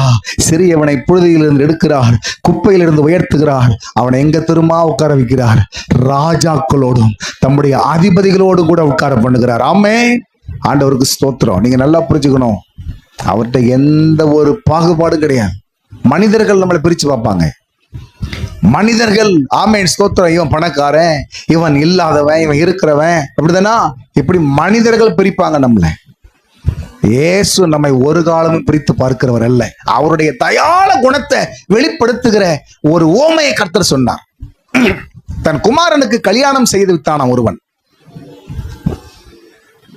கல்யாணம் செஞ்சு விருந்தெல்லாம் ஆயத்தம் பண்ணிட்டு, கவனிங்க, ஆயத்தம் பண்ணிட்டு அழைக்கப்பட்டவர்களை ஏற்கனவே இன்விடேஷன் கொடுத்திருக்காரு இல்லையா? ஆமா, போய் வாங்கப்பான்னு கூப்பிட்டு அவன் ஆளுக்கு ஒரு காரணம் சொல்றான் இல்லையா? நான் வயலை உழ போகிறேன், நான் பிரயாணமாய் போகிறேன், அங்க போறேன், இங்க போறேன். பார்த்தாரு, சரி போகட்டும், நீ என்ன பண்ணு, ரோட்டோரங்களிலேயும் வழியோரங்களிலேயும் உட்கார்ந்துருப்பான்ல, அவர்களை எல்லாரையும் போய் கூட்டிட்டு வா, இங்க இருக்கிற உணவு பதார்த்தங்கள் எல்லாத்தையும் அவங்க சாப்பிடட்டும். உங்களுக்கு ஒன்று தெரியுமா? அவர்கள் சாலை ஓரங்களில் வழி ஓரங்களில் இருந்த வரைக்கும் அவங்க பிச்சைக்காரங்க. வழி ஓரங்களில் யார் தான் இருந்திருப்பா? அப்படிதானா? ஸ்தோத்திரம். ஆனா எப்போ கல்யாண வீட்டுக்குள் பிரவேசித்தார்களோ, வசனத்துல வாசிக்கிறோம், அவர்கள் எல்லாரையும் ஒரே மாதிரி பார்ப்பதற்கு எல்லாருக்கும் கல்யாண வஸ்திரத்தை கொடுத்தான். ஆமாவா இல்லையா? அர்த்தம் என்ன? இங்க யாரும் அந்நியன் கிடையாது, இங்க யாரும் ஆமேன் உயர்ந்தவன் தாழ்ந்தவன்கிற நிலை கிடையாது. சபையிலையும் கர்த்தர் அப்படிதான் வைக்கிறார், ஊழியத்திலையும் கர்த்தர் அப்படிதான் வைக்கிறார். ஆண்டவருடைய நாமத்துக்கு மகிமை உண்டாகட்டும். தேவனுடைய ராஜ்யத்திலே அப்படித்தான். எந்த ஒரு ஆமேன் பட்சபாதமும் இல்லாத தேவன் அவர், பட்சபாதமும் இல்லாத தேவன். ஆண்டவருடைய நாமத்துக்கு மகிமை உண்டாகட்டும். சரிதானா? ஆமென். நீங்க எந்த நிலையிலிருந்து இயேசுவை பின்பற்றலாம், எந்த பின்னணியத்திலிருந்து வந்து இயேசுவை நீங்கள் பின்பற்றலாம். தேவன் உங்களை ஒருபோதும் அந்நியராய் பார்க்கிறது இல்லை, உங்களை பிரித்து பார்க்கிறது இல்லை, உங்களை வேற்று மனிதர்களாய் பார்க்கிறது இல்லை. கர்த்தருடைய நாமத்துக்கு ஸ்தோத்திரம். நான்காவது, ஆமென், ஸ்தோத்திரம். நல்லா கவனிங்க. இப்போ மோசே சொன்னார், இப்ப காலையில நீங்க என்ன செய்யுங்க, போய் மன்னாவை போய் கொண்டு வந்துருங்க, கொண்டு வந்து சுட வேண்டியதை சுட்டு வேவிக்க வேண்டியதை வேவித்து என்ன பண்ணுங்க நீங்க, ஆமென், ஸ்தோத்திரம், சாப்பிடுங்க. நான் அடிக்கடி எப்போ சொல்றதுதான் விளையாட்டா, நம்ம ஊர்ல எதை சுடுவோம்? தோசையை சுடுவோம். Very good. எதை வேவிப்போம்? இட்லியை வேவிப்போம். ஆமாவா இல்லையா? ஆண்டவருக்கு ஸ்தோத்திரம். ஆமா, அப்படிதான் நடந்திருக்கும், அங்க அப்படிதான் நடந்திருக்கும். கர்த்தருடைய நாமத்துக்கு ஸ்தோத்திரம் உண்டாகட்டும். அல்லேலூயா. கவனிங்க நல்லா, கவனிங்க நல்லா. ஸ்தோத்திரம். சுட வேண்டியதை சுட்டு வேவிக்க வேண்டியதை வேவிச்சு சாப்பிட்டு சாயங்காலம் வரைக்கும், நாளைக்கு வரைக்கும் என்ன செய்யாத, நீ வைக்காத, நீ வைக்காதப்பா. ஏன்னா சாயங்காலம் இறைச்சி வந்துடும். காலையில உனக்கு வெஜிடேரியன், சாயங்காலத்துல உனக்கு நான் வெஜிடேரியன். ஆமாவா இல்லையா? அதனால நீ ஸ்தோத்திரம், இது இனி இப்படிதான் சாப்பிடணும். ஆண்டவர் வந்து ஒரு ஒழுங்கு வச்சுட்டார், ஒரு ஒழுங்கு வச்சுட்டார். நல்ல கவனிங்க, நல்ல கவனிங்க. கர்த்தருக்கு ஸ்தோத்திரம். இப்ப 20ஆம் வசனத்துக்கு வாங்களேன். நம்மள மாதிரி ஒரு 10 பேர் இருந்திருக்காங்க. 20ஆம் வசனத்தை பாருங்க. அப்ப சத்தமா வாசிங்க சிஸ்டர். முக்கியமான வசனம். மோசேயின் சொல் கேளாமல் சிலர் அதில் விடியற் காலம் மட்டும் கொஞ்சம் மீதியாக வைத்தார்கள். கொஞ்சம் ருசியா இருக்குங்க, கீழே கொட்ட மனசு இல்லைங்க, அடுத்தவன்ட்ட கொடுக்கறதுக்கு மனசு இல்லைங்க, அப்படிதானா? ஸ்தோத்திரம். கொஞ்சம் பத்திரமா வச்சு எல்லாரும் தூங்கின பிறகு நைட்டு வச்சு என்ன பண்ணிக்கலாம்? ஆமா, நடு ராத்திரி 2 மணிக்கு போய் சாப்பிட்டுக்கலாம். யோசிச்சிருக்கிறேன் நான், அப்படி ஒரு வேளை அப்படி இருந்திருக்கலாம். கொஞ்சம் மீதியாக வைத்தார்கள். மீதியாக வைத்தா ரிசல்ட் என்ன சொல்லுங்க பார்க்கலாம்? அது பூச்சி பிடித்து நாற்றம் எடுத்தது. போதும், பூச்சி பிடித்து நாற்றம் எடுத்தது. இந்த மன்னா சொல்லுகிற செய்தி என்ன தெரியுமா? தேவனுடைய ஒழுங்குக்கு உட்பட்டு இருங்கள். உங்களுக்கு சொல்றோமா? தேவனுடைய ஆசீர்வாதம், ஆண்டவருக்கு ஸ்தோத்திரம், நிபந்தனைக்கு உட்பட்டது. அது ஒரு வரைமுறைக்கு உட்பட்டது. இப்போ இந்த வசனம் எல்லாம் படிச்சிருக்கீங்களா நீங்க? கர்த்தர் உன்னை வாளாக்காமல் தலையாக்குவார், கீழாக்காமல் மேலாக்குவார். நீ அநேக ஜாதிகளுக்கு கடன் கொடுப்பாய், நீயோ கடன் வாங்காதிருப்பாய். உன் எண்ணெய் கலசமோ மாப்பி சிகரெட் தொட்டியும் ஆமீன் குறையாது. இந்த வசனம் எல்லாம் படிச்சிருக்கீங்களா? இது எங்க இருக்கு சொல்லுங்க பார்க்கலாம். உபாகமோ? அப்படி சொல்லுங்க. 28. ஸ்தோத்திரம். உங்களுக்கு எல்லாம் தெரியும் நினைச்சுக்கிட்டே நான் பிரசங்கம் பண்றேன் பார்த்தீங்களா? அதுதான் பெரிய கஷ்டம் எனக்கு இல்ல. 28ஆம் அதிகாரத்துல இப்போ இந்த ஆசீர்வாதங்கள் எல்லாம் சொல்றதுக்கு முன்னாடி வசனத்துல கர்த்தர் எதை தெரியுமா சொல்றாரு? எப்பா, என்று நான் உனக்கு விதிக்கிற இந்த கற்பனைகளின்படி எல்லாம் நீ செய்வதற்கு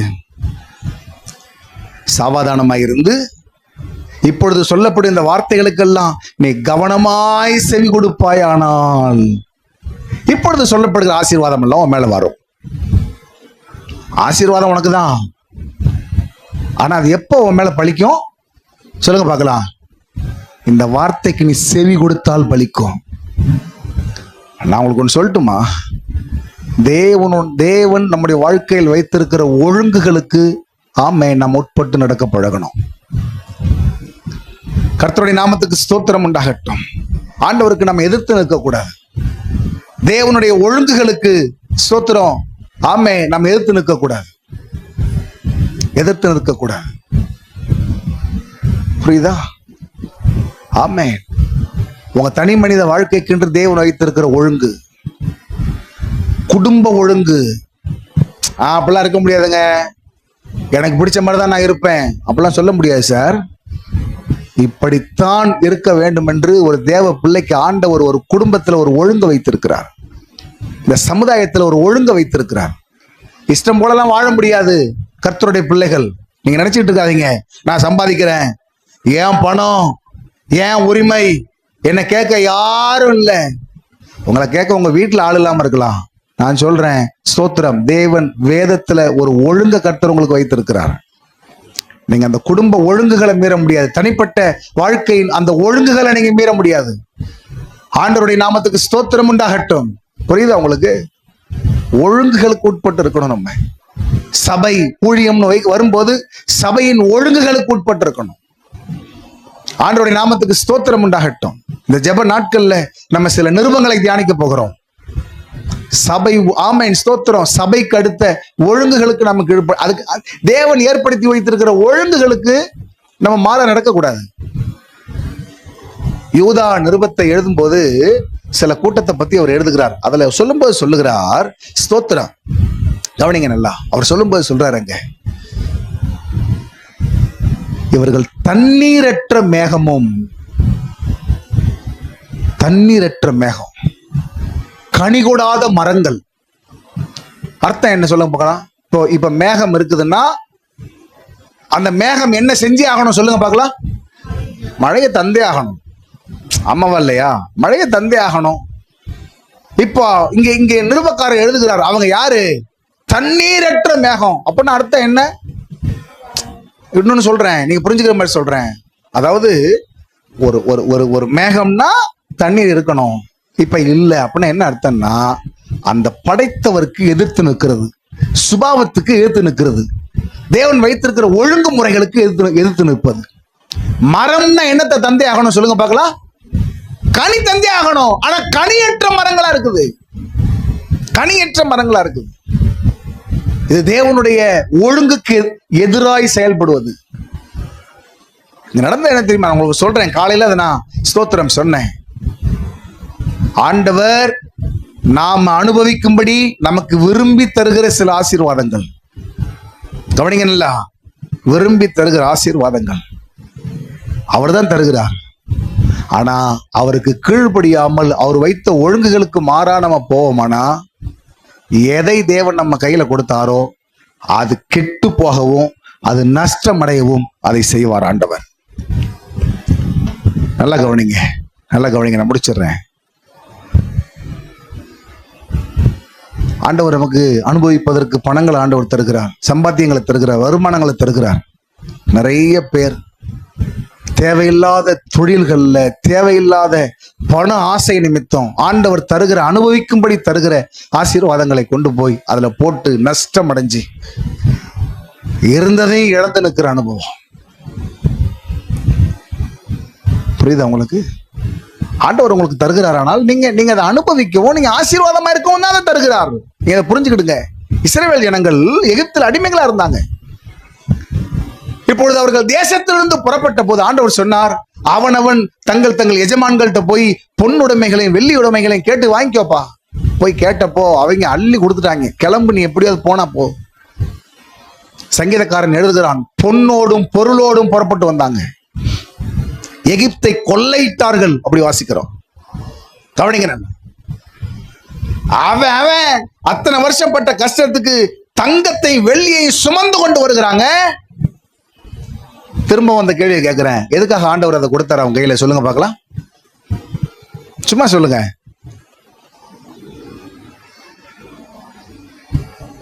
அந்த தங்கம்லாம் எதுக்கு ஆண்டவர் தந்திருப்பாரு அவனுக்கு? சரி, நான் உங்களை கேட்க, நீங்க எடுத்து வச்சுக்க தங்கம்லாம் என்ன பண்ண போறிய? நாம அனுபவிக்கதான், ஆமாவா இல்லையா? ஸ்தோத்திரம், நாம அனுபவிக்கதான். கர்த்தருக்கு மகிமை.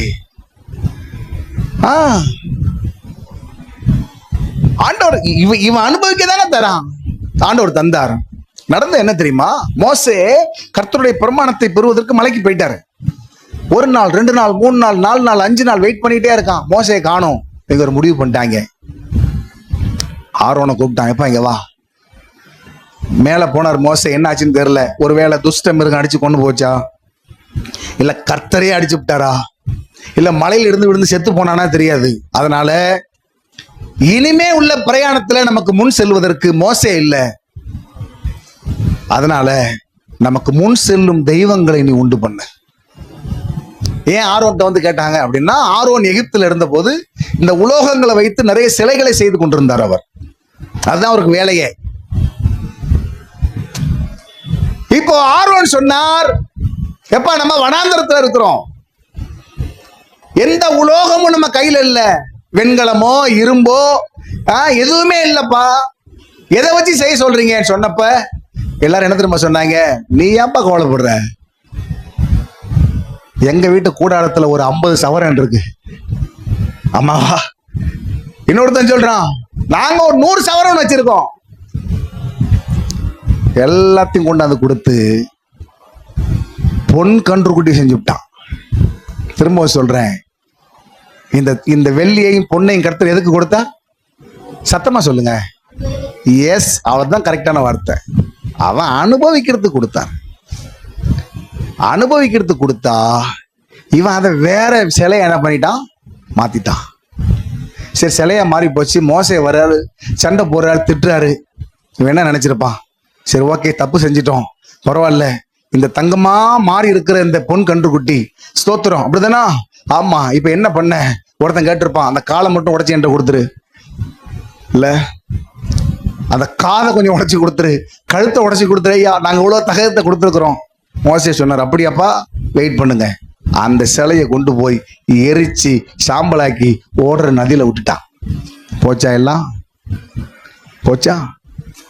இவன் அனுபவிக்கிறதுக்கென்று தந்ததை தேவனுடைய ஒழுங்குக்கு மாறாய் செயல்பட்டதுனால இருந்ததெல்லாம் போச்சு, இருந்ததெல்லாம் போச்சு. நான் சில நேரத்தில் உங்களுக்கு இதெல்லாம் விளையாட்டா சொல்றேன். நிறைய கிறிஸ்தவர்களே நான் சொல்றேங்க, கிறிஸ்தவர்களே சொல்றேன், தங்களுக்கு ஆண்டவர் அவங்களுக்கு கிருபையா தந்த வருமானங்களை கொண்டு போய் தேவையில்லாத தொழில்கள்ல போட்டு நிறைய பேரை நம்பி ஏமாந்து மொத்தமும் போனதை இதெல்லாம் பார்க்குறோம் நம்ம. புரியுதா உங்களுக்கு? கர்த்தருடைய நாமத்துக்கு ஸ்தோத்திரம். ஜாக்கிரதையா இருக்கணும். நம்ம வசனத்துல வாசிக்கிறோம், ஆண்டவர் தான் கொடுத்தார். இறைச்சியை காட்டிலும் அங்க மன்னாவை ரொம்ப ஹைலைட் பண்ணி பேசப்படுது. ஆனா அது கெட்டு போனது, நாற்றம் எடுத்தது, நாற்றம் எடுத்தது. ஆமாவா? ஆண்டவருக்கு ஸ்தோத்திரம். கர்த்தர் நமக்கு தந்த ஆசீர்வாதங்கள் நமக்கு நஷ்டமா போயிடக்கூடாது. கர்த்தர் நமக்கு தந்த ஆசீர்வாதங்கள் நமக்கு பிரயோஜனம் இல்லாம போயிடக்கூடாது. ஜாக்கிரதையா இருக்கணும். 5வது ஸ்தோத்திரம். 5வது நல்லா கவனிங்க. ஆண்டவருடைய நாமத்துக்கு மகிமை. இப்ப இறைச்சியை அவங்க எப்படி பெற்றுக்கொண்டாங்க? வீட்டை திறந்தா இறைச்சி. அப்படித்தான் நான் சொன்னேன் உங்களுக்கு, அவங்க இருந்த இடம் வரைக்கும் வந்துச்சுன்னு சொன்னேன். ஆனா மன்னா அப்படி கிடையாது, மன்னா அப்படி கிடையாது. ஆண்டவருடைய நாமத்துக்கு ஸ்தோத்திரம். இந்த மன்னாவை எடுக்கிறதும் கரெக்டான நேரத்தில் எடுக்கணும், கரெக்டான நேரத்தில் எடுக்கணும். எப்படி? 14ஆம் வசனத்துல பாருங்க, பெய்திருந்த பனி நீங்கின பின் இதோ வனாந்தரத்தின் மீதெங்கும் உருட்சியான ஒரு சிறிய வஸ்து உறைந்த பனி பொடியத்தனே கீழே கிடக்குது.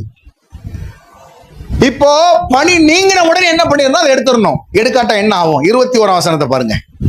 21ஆம் வசனத்தின் கீழ் பகுதியில் பாருங்க, வெயில் ஏற ஏற அது உருகி போகும். அப்படின்னு அர்த்தம் என்ன? மண்ணா வந்துருச்சு. வந்த இந்த மண்ணாவை ரைட் டைம்ல என்ன பண்ணிடணும்? எடுத்துடணும். புரியுதா நான் சொல்றது? ஆண்டவருடைய நாமத்துக்கு ஸ்தோத்திரம் உண்டாகட்டும். தேவனுடைய நன்மைகளை பெறுவதிலோ தேவனுக்கென்று செயல்படுவதிலோ ஒருபோதும் ஆமென் ஸ்தோத்திரம் காலத்தை நம்ம தாழ்த்தக்கூடாது. காலத்தை நம்ம தாழ்த்தக்கூடாது. ஆண்டவருடைய நாமத்துக்கு ஸ்தோத்திரம் உண்டாகட்டும். கர்த்தர் நமக்காக ஒரு காரியத்தை செய்ய விரும்பும் போது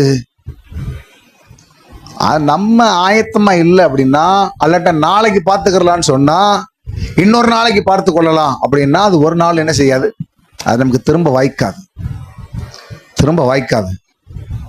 ஆண்டவருடைய நாமத்துக்கு ஸ்தோத்திரம். புரியுதா உங்களுக்கு? இன்னொரு நாளைக்கு பார்த்துக்கலாம். ஜெபம் பண்ண வாங்க பிரதர், இன்னொரு நாளைக்கு ஜெபம் பண்ணிக்கலாம். ஊழியத்துக்கு வாங்க சிஸ்டர், இன்னொரு நாளைக்கு பார்த்துக்கலாம். ஞானஸ்தானம் எடுங்க, இன்னும் 5 வருஷம் போகட்டும். பவுல் அப்போஸ்தலனுடைய அனுபவம் என்ன தெரியுமா? இயேசுவை சந்திக்கிறான், 3 நாள் பார்வை இல்லாமல் இருக்கிறான். அனனியா வருகிறான், கைகளை வைத்து ஜெபிக்கிறான், கண்களில் இருந்து செதில்கள் போல் விழுகிறது. நல்ல கவனிங்க, ஆண்டவருக்கு ஸ்தோத்திரம். 18வது வசனத்துல உடனே ஞானஸ்நானம் எடுத்தான். 9:18 அப்போஸ்தலர்கள்ல. 20ஆம் வசனத்துல தாமதமின்றி கிறிஸ்துவே ஆமென் ஆண்டவர் என்று பிரசங்கம் பண்ணினான். எதுக்கும் வெயிட் பண்ணிட்டு இருப்போம், காலம் வரட்டும் அப்படி இல்லை. உங்களுக்கு சொல்லட்டுமா, தேசமெல்லாம் வாதை, நிறைய வாதைகள் வந்துச்சு. அதுல ஒரு வாதை தவளைகளா வந்துச்சான், தவளைகளா வந்துச்சு. பார்வோன் மோசேயை கூப்பிட்டான், எப்பா தயவு செஞ்சு வா, எப்பார் தேசம் முழுசும் தவளைகள் வந்து தேசமெல்லாம் நாற்றம் எடுக்கிறது, பிளீஸ் ஜெபம் பண்ணு, நீ ஜெபம் பண்ணி இதெல்லாத்தையும் நீ நீக்கி போடு என்று சொன்ன போது மோசே சொன்னார் பார்வோனை நோக்கி, அப்படியா, சரி, அப்ப நீரே சொல்லும், நீரே சொல்லும் எப்போ நான் ஜெபம் பண்ணி எப்போ ஆண்டவர்கிட்ட நான் வேண்டி கொண்டு இந்த தவளையெல்லாம் நான் நீக்கி போடுறேன், நீயே சொல்லும் என்று சொன்னப்போ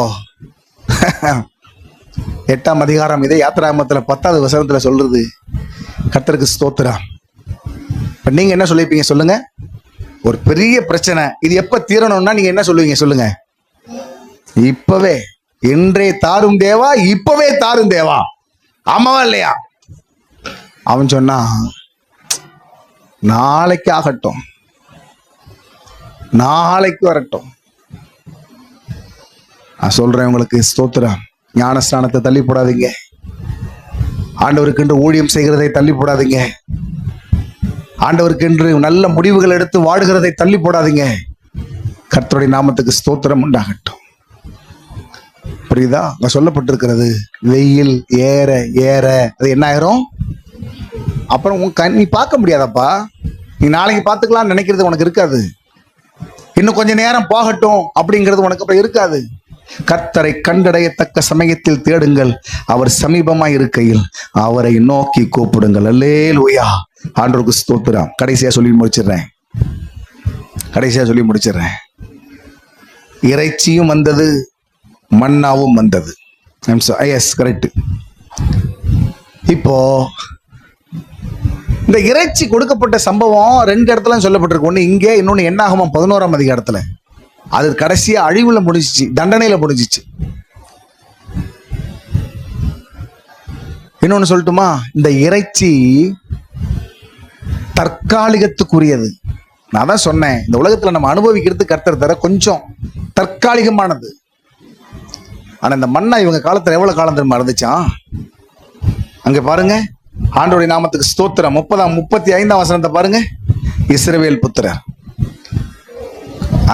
இஸ்ரவேல் புத்திரர் குடியிருப்பான தேசத்துக்கு வரும் மட்டும் 40 வருஷம் அளவும் மன்னாவை புசித்தார்கள். அல்லேலூயா. ஆண்டவருக்கு ஸ்தோத்திரம் உண்டாகட்டும். நான் சொல்றேன், ஏன் மன்னாவை நீங்கள் தெரிந்து கொள்ளுங்கள் ஏன் சொல்றோம்? அதுதான் உங்களை நித்தியம் வரைக்கும் கொண்டு போகும். ஆமே, அதுதான் உங்களை நித்திய ஆசீர்வாதங்களால் உங்களை நிறைக்கும். அதனாலதான் இயேசு சொன்னார், தன்னை நோக்கி ஒரு பெரும் கூட்டம் ஓடி வருது. ரபி, நீர் எங்கே போனீர்? உங்களை எங்கெங்கெல்லாம் நாங்க தேடுறோம் தெரியுமா? இயேசு சொன்னார், நீங்க அற்புதங்களை கண்டதுனால இல்ல, அப்பம் புசித்து திருப்தி ஆனதுனாலேயே என்னை தேடுகிறீர்கள் சொல்லிட்டு சொன்னாரு. 6:27 யோவான்ல. ஸ்தோத்திரம். அழிந்து போகிற போஜனத்திற்காக அல்ல, நித்திய ஜீவன் வரைக்கும் கிரியை நடப்பிக்கிற போஜனத்திற்காகவே நீங்க கிரியை நடப்பீங்க. நித்திய ஜீவன் வரைக்கும் நிலை நிற்கிற போஜனத்திற்காகவே கிரியை நடப்பீங்க. கர்த்தருடைய நாமத்துக்கு ஸ்தோத்திரம் உண்டாகட்டும். அல்லேலூயா. அது நித்தியம் வரைக்கும் உங்களை கொண்டு போகணும். எல்லாரும் எழும்பி நில்லுங்க. கையில வேதத்தை எடுத்து வைத்துக் கொள்ளுங்கள். யாக்கோபை கேட்டால் சொல்லுவான், யாக்கோபே உனக்கு ரொம்ப பிடித்த ஆமேன் ஆள் யாரப்பா? 2 பேர் இருக்காங்க, லேயாளா ராகேலா. அவன் சொல்லுவான், லேயாள் வேண்டாம், எனக்கு யாருதான் வேணும் சொல்லுங்க? ராகேல் தான் வேணும். ஏன்பா? ராகேல் ரொம்ப ரூபவதி, லேயாள் கொஞ்சம் கூச்ச பார்வையா இருக்கா, அவ பார்க்கத்தக்க ரூபம் இல்லை, அவ வேண்டாம். நான் சொல்லட்டுமா, ஆண்டவருடைய திட்டத்துல லேயாள் தான் இருந்தா, ராகேல் இல்லை. என்னங்க யோசேப்பை பெற்றெடுக்கலையா? அந்த யோசேப்பை கர்த்தர் பில்கால் மூலமா பெற்றிருப்பாரு. இல்லாட்டா லேயாளுக்கு இன்னொரு பிள்ளை கர்த்தர் கொடுத்திருப்பாரு. ஆண்டவராகிய மேசியா இந்த உலகத்திலே வெளிப்பட வேண்டும். அதற்கு அவருக்கு ஒரு கோத்திரம் தேவை. அந்த கோத்திர தலைவனாகிய யூதா யார் வயிற்றுலதான் பிறந்தாரு? லேயாள் வயிற்றுலதான் பிறந்தாரு. தலைமுறை தலைமையாய் ஆண்டவருக்கு ஊழியம் செய்யணும். ஊழியம் செய்கிறதுக்கு ஒரு ஆசாரிய சந்ததி எழும்பணும். அது ஆசாரிய கோத்திரமாய் வாழணும். அந்த கோத்திர பிதாவாகிய லேவி யார் வயிற்றுல பிறந்தாரு? உங்களுக்கு புரியுதா? உங்களுக்கு ஆண்டவருக்கு ஸ்தோத்திரம். ஆனா இவன் பூரா ராகேல் ராகேல் ராகேல் ராகேல். நீங்க 28ஆம் அதிகாரத்தெல்லாம் வாசிக்கும் போது அந்த ஒவ்வொரு பிள்ளை பெறும்போது அந்த அம்மா சொல்றா, நான் அற்பமா எண்ணப்பட்டதை அவர் கண்டார். இன்னொரு பிள்ளை பிறக்குது, அவர் சொல்ற, இப்பொழுது என் கணவர் என்னோடு கூட சேர்ந்து இருப்பார். ஏன் சார் ஃபுல்லா அங்க இருக்காரு? இந்த அம்மாவை விசாரிக்க மாட்டேங்கான், இந்த அம்மாவை கண்டுக்கிட மாட்டேங்கான். கவனிங்க, நல்லா புறக்கணித்து வைத்திருக்கிறான். ராகேல் ராகேல் ராகேல் ஒன்னா. உங்களுக்கு ஒண்ணு தெரியுமா? அந்த ராகேல் ஸ்தோத்திரம் 35ஆம் அதிகாரத்துல ஆமென் அல்லேலூயா அங்கே வாசிக்கிறோம் 19ஆம் வசனத்துல, எப்ராத்தாவுக்கு போகிற வழியிலே அடக்கம் பண்ணப்பட்டா. வழியிலே அடக்கம் பண்ணப்பட்டா. வழியிலே அடக்கம் பண்ணப்பட்டா. இவ எங்க அடக்கம் பண்ணப்பட்டிருக்கணும்? பிதாக்களின் கல்லறையில் அடக்கம் பண்ணப்பட்டிருக்கணும். பிதாக்களின் கல்லறையில் அடக்கம் பண்ணப்படுவதுதான் மகிமை. ஆனா வழியில் அடக்கம் பண்ணப்பட்டா. இப்ப காலங்கள் ஆகிறது. யாக்கோபு மரிக்க போகிறான். யோசேப்பை கூப்பிட்டு சொல்றான், ஏப்பா நான் மரிக்க போறேன், என்னை கொண்டு போய் நீ ஸ்தோத்திரம் இந்த தேசத்துல அப்படி நீ என்ன பண்ணிடாத, புதைச்சிடாத, அடக்கம் பண்ணிடாத. நமக்கென்று இருக்கிற ஆமே நம்ம குடும்ப கல்லறை இருக்கு, அங்க கொண்டு வை. அங்க யாரெல்லாம் இருக்கிறா? ஆபிரகாம் இருக்கிறான், ஸ்தோத்திரம் சாராள அடக்கம் பண்ணி இருக்கிறாங்க, ஈசாக்கு அடக்கம் பண்ணி இருக்கிறேன், ரெபேக்கால அடக்கம் பண்ணி இருக்கிறேன் என்று சொல்லிவிட்டு 49:31 அங்கே எழுதப்பட்டிருக்கிறது, அங்கே லேயாளையும் அடக்கம் பண்ணினேன். முடிவு வரைக்கும் வந்தது ராகேலா லேயாளா? லேயாள். இங்கே சொல்லப்பட்டிருக்கிறது, இறைச்சி இல்ல, அது தற்காலிகமாய் வந்து ஒரு சீசன்ல போயிருச்சு. ஆனா இவங்களை கொண்டு போய் கானானிலே சேர்க்கிற வரைக்கும், கானானிலே சேர்க்கிற வரைக்கும் ஆமேன் இவர்களுக்கு கூடவே இருந்தது. 40 வருஷம் இவங்க சாப்பிட்டது எதுதான் சாப்பிட்டாங்க? மன்னாவை சாப்பிட்டார்கள். அதனாலதான் சொல்றோம், எதை தெரிந்து கொள்ள போகிறோம்? எதை தெரிந்து கொள்ள போகிறோம்?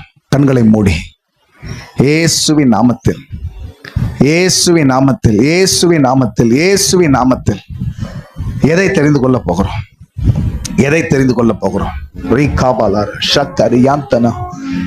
எது நம்முடைய வாழ்க்கையில பிரதானமா இருக்க போகிறது? ஹல்லேலூயா. ஒப்பு கொடுத்து சொல்லுங்க, ஆண்டவரே முடிவு பரியந்தம் நித்திய ஜீவன் வரைக்கும் நிலை நிற்கிற அந்த போஜனத்திற்காகவே நாங்க கிரியை நடப்பிக்கணும். ஹல்லேலூயா. ஸ்தோத்திரம் ஸ்தோத்திரம் ஸ்தோத்திரம் ஸ்தோத்திரம். ஆமென். இந்த உலகத்துல நாங்க அனுபவிக்கும்படி கர்த்தர் சில காரியங்களை தருகிறீர், அதை நாங்க ஏற்றுக்கொள்றோம். ஆனாலும் ஹல்லேலூயா, ஆனாலும் ஆண்டவரே அது எங்களை திருப்தியா வைத்துக் கொள்ளாதே. இந்த உலகத்துல நாங்கள் திருப்தியாய் வாழ்வதற்கு ஆமேன் வானத்திலிருந்து இறங்கி வந்த மன்னா, வானத்திலிருந்து இறங்கி வந்த மன்னா, நாங்கள் அதை தேடுகிறோம், நாங்கள் அதை விரும்புகிறோம். எங்களை திருப்தியாய் எது எங்களை வைத்திருக்குமோ அதை நாங்கள் நம்புகிறோம். அன்பான தேவன் என்னோடு வருவார், அது போதும் என் வாழ்விலே. அன்பான தேவன் என்னோடு வருவார், அது போதும் என் வாழ்விலே. அன்பான தேவன் என்னோடு வருவார், அது போதும் என் வாழ்விலே. தேவா நான் எதினால் ராஜா நான் அதை தினம் யோசிப்பவன். தேவா நான் எதினால் விசேஷித்தவன். ராஜா நான் அதை தினம் யோசிப்பவன். எதினால் இது எதினால் நீர் என்னோடு வருவதினால். எதினால் இது எதினால் நீர் என்னோடு வருவதினால். பரிசுத்த பிதாவே, இயேசுவின் நாமத்தில் உம்மை நோக்கி பார்க்கிறோம். ஆராதனைக்கு கர்த்தர் கூட்டி சேர்த்தீர். எங்களோடு நீர் பேசின நல்ல வார்த்தைகளுக்காக உமக்கு நன்றி சொல்லுகிறோம். ஆண்டவரே, எங்களுக்கு முன்பாய் வைத்திருக்கிற ரெண்டில் எது எங்களுக்கு திருப்தியா இருக்குமோ, எது எங்கள் வாழ்க்கையை பூரணமாய் வைத்திருக்குமோ, எது எங்களை நிறைவாய் வைத்திருக்குமோ, அவைகளை எங்கள் வாழ்க்கையில நாங்கள் நம்பி இருக்க, எங்கள் வாழ்க்கையில நாங்கள் முக்கியமாய் என்ன உதவி செய்ய வேண்டும் என்று நாங்கள் ஜெபிக்கிறோம். சத்தியத்தை கேட்ட பிள்ளைகளை ஆசீர்வதியும். தொடர்ந்து உம்முடைய நாமத்தை மகிமைப்படுத்தும். தொடர்ந்து உம்முடைய பிள்ளைகள் ஆமென் உம்முடைய சகல நன்மைகளாலும் ஆசீர்வதிக்கப்பட உதவி செய்யும். நாளைக்கு இருக்கிற வாக்குத்தத்த ஆராதனை ஆசீர்வதியும். அடுத்த மாதம் முழுவதும் நடக்க இருக்கிற உபவாச ஜெபத்தை ஆசீர்வதியும். எல்லா துதி மகிமையை ஒருவருக்கே செலுத்துகிறோம். இயேசு கிறிஸ்துவின் நாமத்தில் வேண்டிக் கொள்ளுகிறோம் எங்கள் நல்ல பிதாவே, ஆமென். சேர்ந்து சொல்லுங்கள், என் ஆத்துமாவே கர்த்தரை ஸ்தோத்திரி, என் முழு உள்ளமே அவருடைய பரிசுத்த நாமத்தை ஸ்தோத்திரி. என் ஆத்துமாவே கர்த்தர் செய்த சகல உபகாரங்களையும் மறவாதே. ஆமென். கர்த்தராகிய இயேசு கிறிஸ்துவின் கிருபை, பிதாவாகிய தேவனுடைய அன்பு, பரிசுத்த ஆவியானவருடைய ஐக்கியம், ஆளுகை, சமாதானம், சந்தோஷம் என்றும் என்றும் சதா காலங்களிலும் நாம் எல்லாரோடும் கூட இருப்பதாக. ஆமென், ஆமென். அல்லேலூயா. சுகமாய் போய் வாருங்கள். கர்த்தர் உங்களை ஆசீர்வதிப்பாராக. ஸ்தோத்திரம், ஸ்தோத்திரம், ஸ்தோத்திரம்.